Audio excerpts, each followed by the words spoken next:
110 रनों से जीत गई है श्रीलंका और 97 के बाद पहली बार इंडिया को एक बायलैटरल ओडीआई सीरीज में हराया है। और इस जीत के हीरो भी कहीं ना कहीं सनत जयसूर्या थे जो 90s में रहा करते थे। कोचेस की लड़ाई में तो सनत जयसूर्या जीत गए क्योंकि एक ही टीम थी जो पहली टी20 से लेके अभी तक पूरी सीरीज में इंप्रूव होती रही और वो थी श्रीलंका। मैच दर मैच वो इंडिया के करीब आती गई और इवेंचुअली आखिरी के 3 मैचेस में इंडिया को हरा ही दिया। आपको याद दिला दूं कि तीसरा टी20 और पहला ओडीआई दोनों ही टाई हुए थे। जहां टी20 में सुपर ओवर में इंडिया इवेंचुअली जीत गई, वहां ओडीआई में पहला ओडीआई टाई रहा और अगले दोनों वनडे में भी मार्जिन बढ़ते गए। हमारे डेल स्टेन साहब यानी मोहम्मद सिराज साहब, जिनमें अग्रेशन तो इतना है कि श्रीलंका के बैट्समैन को डराने पहुंच गए थे, थ्रो मार रहे थे, लेकिन बॉलिंग परफॉर्मेंस तो दे देते डेल स्टेन साहब। 9 ओवर्स में 78 इस पिच पे। इसके पहले मैच में भी मैंने आपको बताया था कि सिराज की परफॉर्मेंस मैच दर मैच घटिया होती जा रही है। मैंने इनफैक्ट एक वीडियो भी बनाया था कुछ दिनों पहले जिसमें मैंने बताया था कि इंडिया के पास इस वक्त प्रॉपर फास्ट बॉलर्स कम है, लंबे फॉर्मेट्स में तो बहुत ज्यादा कमी है। अर्शदीप को ड्रॉप करना एक सही डिसीजन था, लेकिन सिराज सिराज की फॉर्म भी बहुत खराब थी और मेरे ख्याल से रोहित शर्मा ने जब यहाँ पर डिसीजन लिया ही था रियन पराग को कैप देने का, तो हर्षित राणा को भी दे देते, क्योंकि सिराज ने कौन सा तीर मारा है इस पूरी सीरीज में। पूरी टी20 सीरीज में वो विकेटलेस रहे और दोनों वनडे में एक एक विकेट लिए, लेकिन इनकी इकोनॉमी हाई थी और आज तो उन्होंने रिकॉर्ड तोड़ बॉलिंग की। ऐसी पिच पे जहां रन बनाना मुश्किल था, जहां शिवम दुबे तक आराम से कंट्रोल करके बॉलिंग कर रहे थे, वहां ये भाई साहब 8-9 रन पर ओवर से रन लीक किए जा रहे थे और एंड में आखिरी ओवर तक में जाकर के ये रन पिटा रहे थे। इन्हें समझ में नहीं आ रहा था कि इस पिच पे बॉलिंग कैसे करनी है। वहीं श्रीलंका के फास्ट बॉलर ने आते ही शुभमन गिल को डिसमिस किया। उनकी बॉलिंग में फिर भी अगर थोड़े बहुत रन भी बने तो भी वो बैट्समैन को परेशान कर रहे थे। 5 ओवर में 29 रन दिए और शुभमन गिल का विकेट लिया। इमेजिन करें जब सामने रोहित शर्मा, विराट कोहली और शुभमन गिल थे, तब वो फास्ट बॉलर ऐसी बॉलिंग कर रहे थे। अगर सिराज के सामने रोहित शर्मा आ जाते तो वो 100 का आंकड़ा तो पक्का आज टच कर जाते।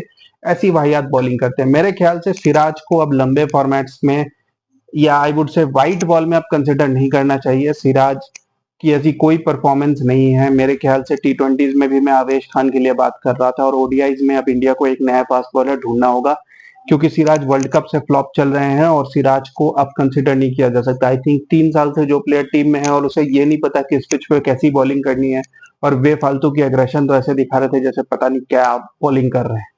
और गौतम गंभीर साहब क्यों छुट्टी से बुला लिया विराट कोहली को, इतनी बेइज्जती करवा दी। छुट्टी मनाने देते ना, क्योंकि वो हॉलीडे मोड में ही थे। उनकी उनकी ज्यादा इच्छा थी नहीं, वो ऐसे फील्डिंग में थोड़ी बहुत ऐसे हल्ला हंगामा कर लिया, थोड़े झगड़े कर लिए, बैटिंग में उनका इंटरेस्ट था नहीं यार। वो हॉलीडे मोड में थे, अभी बाद में आराम से खेलेंगे यार, क्यों बुला लिया। विराट कोहली साहब ऐसे कैसे चलेगा, बैक टू बैक 3 मैचेस में एक जैसा ही डिसमिसल। देखिए, बायलैटरल सीरीज हारना इज नॉट एन इश्यू। ये पिचेज ऐसी थी कि जहां टॉस वाज वेरी इंपॉर्टेंट, जिसने टॉस जीता वो मैच जीता। और अनफॉर्चुनेटली आप कह सकते हो तीनों मैचेस में श्रीलंका ने पहले बैटिंग की। अगर ऐसा होता कि किसी मैच में इंडिया पहले बैटिंग करती तो पता चलता कि एग्जैक्टली क्या है। बांग्लादेश भी ऐसे ही करता है। बांग्लादेश ने भी 2022 में मैंने आपको बताया था जिस सीरीज में ईशान किशन ने डबल सेंचुरी बनाई थी, वो बायलैटरल सीरीज एक्चुअली में बांग्लादेश जीत गई थी। लेकिन आईसीसी टूर्नामेंट्स में ऐसे पिचेस पे जीत के जाने से कोई खास फायदा नहीं मिलता। लेकिन यहाँ पर मैं कहूंगा कि श्रीलंका ने फिर भी अच्छी क्रिकेट खेली है, स्पेशली उनके स्पिन बॉलर अच्छे रहे और श्रीलंका का टॉप ऑर्डर बहुत बेहतरीन बैटिंग किया है इस पूरी सीरीज में। आई वुड से कि Pathum Nissanka has been definitely the find of the series for Sri Lanka. Of course वो पहले से खेल रहे थे, ऐसा नहीं है कि वो कोई नए ये हैं, लेकिन जिस कंसिस्टेंसी से उन्होंने परफॉर्मेंस दी, पहले वो एक कंसिस्टेंसी मिसिंग थी। और जो न्यू आई वुड से जो नया टैलेंट उन्होंने आइडेंटिफाई किया है वो है वेला लागे। वेला लागे is a star for the future. Definitely वो मैन ऑफ द सीरीज होंगे।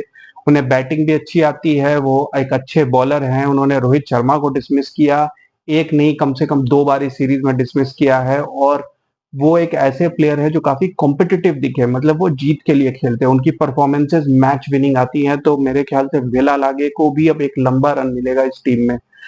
इंडिया के लिए आई वुड से कि बाइलैटरल्स में एक एक्सपेरिमेंट होता है, लेकिन मेरे ख्याल से जिस तरीके से इंडिया ने स्पिन बॉलिंग के खिलाफ बैटिंग की है, it is not about experiments. ये एक वीकनेस है जो नजर आ रही है। गोइंग फॉरवर्ड बहुत सारी टीम्स इस चीज को इंडिया के अगेंस्ट यूज करेंगे, because India is also right now a team to beat. एक वर्ल्ड चैंपियन टीम है और लोगों ने अब आइडेंटिफाई कर लिया है कि लेफ्ट आर्म स्पिनर्स के अगेंस्ट या एक ऐसी पिच जो थोड़ी स्लो हो, वहां इंडियन बैटिंग स्ट्रगल करती है। और यहाँ पर मैं कहूंगा कि इंडिया के बैट्समैन की रिस्पॉन्सिबिलिटी थी कि कोई बैट्समैन यहाँ पर क्रीज पे टिकता और लंबी बैटिंग करता, लेकिन इंडिया की तरफ से किसी ने पेन उठाना जरूरी ही नहीं समझा। विराट कोहली के स्ट्रगल्स में बता चुका हूँ, लेफ्ट आर्म स्पिनर आ रहा है और विराट कोहली लेग बिफोर हो रहे हैं, लेग स्पिनर भी आ रहा है, बस वो एक स्ट्रेटर वन फेंकनी है और वो उनका बैट कहीं पैड कहीं, मतलब विराट कोहली जैसे कैलिबर के बैट्समैन से ये एक्सपेक्टेड नहीं है। शुभमन गिल की तो कब से फॉर्म नहीं चल रही है, मैं तो सरप्राइज्ड हूँ। जो मैंने सीरीज के पहले भी बोला था कि उन्हें वाइस कैप्टन क्यों बनाया गया है, मुझे कुछ कमेंट्स आए थे कि मैं शुभमन गिल के ऊपर क्यों बोल रहा हूँ। मैं इसीलिए बोल रहा हूँ क्योंकि शुभमन गिल काफी टाइम से इस परफॉर्मेंस नहीं दे रहे हैं। आईपीएल में भी आप उनकी परफॉर्मेंस देख लो, does he deserve to be the vice captain of the squad? Definitely no. एक प्लेयर जो रिस्पॉन्सिबिलिटी नहीं ले सकता, अब उसको आप कैसे इतनी बड़ी रिस्पॉन्सिबिलिटी क्यों दे रहे हो, जो अपनी बेसिक चीजों की रिस्पॉन्सिबिलिटी नहीं उठा सकता? Is not a newcomer, is not Riyan Parag जो अपनी पहली सीरीज खेल रहे हैं। वो 3 साल से टीम से बने हुए हैं और अभी तक उन्हें रिस्पॉन्सिबिलिटी लेके मैच फिनिश करना नहीं आता, बड़ी इनिंग्स खेलना नहीं आता। तो आई वुड से कि definitely he still playing under the shadows of Virat and Rohit Sharma.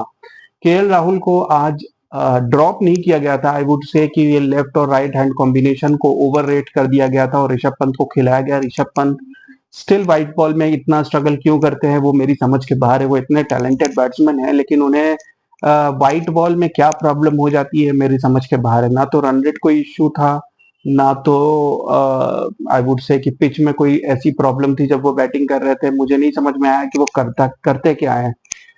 Overall India के लिए पॉजिटिव्स में बहुत कुछ तो नहीं है। वाशिंगटन सुंदर ऑफ कोर्स एक कंसिस्टेंट परफॉर्मर रहे हैं। वाशिंगटन सुंदर इज डेफिनेटली वन प्लेयर जो कि शायद अब टीम के साथ बने रहेंगे। रियान पराग का डेब्यू एज अ बॉलर तो अच्छा रहा और एक अच्छी चीज यही नजर आई इस सीरीज में कि पार्ट टाइम बॉलर्स को यूज करने की लिए आई वुड से the coaching staff has pushed कि रियन पराग हो, शिवम दुबे हो, इनको बॉलिंग करते रहना है, विच इज फाइन। बट क्या शिवम दुबे ओडीआई के प्लेयर हैं? क्योंकि मुझे नहीं लगता कि ओडीआई में एक टी20 की तरह 20-30 बॉल खेलने वाले प्लेयर की जरूरत है। ओडीआई में इवन एट नंबर 5 और 6 you need to have player who have the ability to bat 70-80 balls.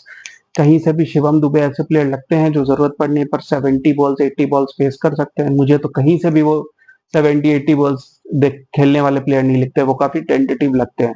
Of course उन्होंने बॉलिंग वाइज ठीक परफॉर्मेंस की, आई वुड से बॉलिंग उन्होंने ठीक ठाक की जितनी भी उनको बॉलिंग मिली है। बट मुझे वो 50 ओवर जॉनर और टी20, ऑफकोर्स दोनों वाइट बॉल हैं, लेकिन आपको समझना पड़ेगा कि ओडीआईज में कई बार it's fine to have 8-10 over period जहां पे बहुत बाउंड्रीज नहीं आ रही है, जहां स्ट्राइक रोटेट करना है।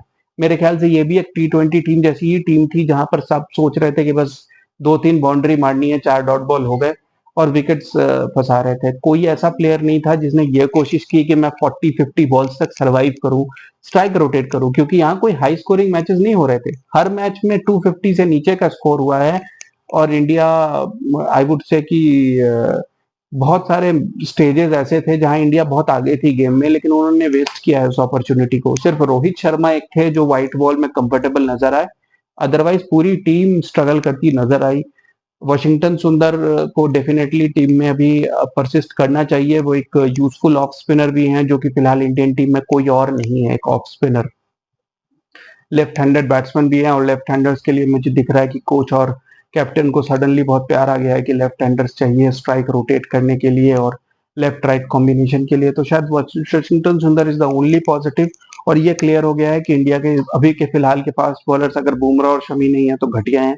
इंडिया को नए फास्ट बॉलर्स आइडेंटिफाई करने चाहिए और उन्हें एक रन देना चाहिए। अभी चैंपियंस ट्रॉफी नजदीक है एंड आई होप कि शमी और बुमराह उस सीरीज में आ जाए और हार्दिक रहेंगे तो ऑफकोर्स 3 फास्ट बॉलर्स के लिए फिर परेशानी नहीं है। लेकिन इंडिया को आई वुड से कि अब गोइंग फॉरवर्ड जितने भी व्हाइट बॉल सीरीज वगैरह हैं, कुछ नए बॉलर्स को अब चांस देना होगा। हर्षित राणा तीनों मैच बेंच पे बैठे रहे, जबकि मेरे ख्याल से एक गेम उन्हें डेफिनेटली मिलना चाहिए था। तो overall very disappointing series for team India. Coach साहब के लिए भी एक नया चैलेंज आ गया है। सनत जसूरिया ने श्रीलंकन कोच आई वुड से आउटस्टैंडिंग जॉब किया है। फिलहाल वो टेम्पररी कोच थे, लेकिन आई एम श्योर कि उन्हें परमानेंट बहुत जल्द कर दिया जाएगा। और हमारे कोच और बैटिंग कोच को काम करनी होगी कि टी20 तो ठीक है, लेकिन लंबे फॉर्मेट्स के लिए काम करनी होगी। अभी तो टेस्ट सीरीज सीजन आ रहा है, test series back to back India के 3 हैं। अब देखना है कि वहां पर हमारे बैटिंग कोच क्या ट्रेनिंग देते हैं हमारे बैट्समैन को। बट आई होप कि बांग्लादेश टेस्ट सीरीज में कोहली और बाकी इंडियन टीम अच्छी फॉर्म में वापस आए, और गोइंग फॉरवर्ड अब देखना होगा कि टीम इंडिया किस तरीके से इस हार से रिकवर करती है। Keep watching guys, thank you.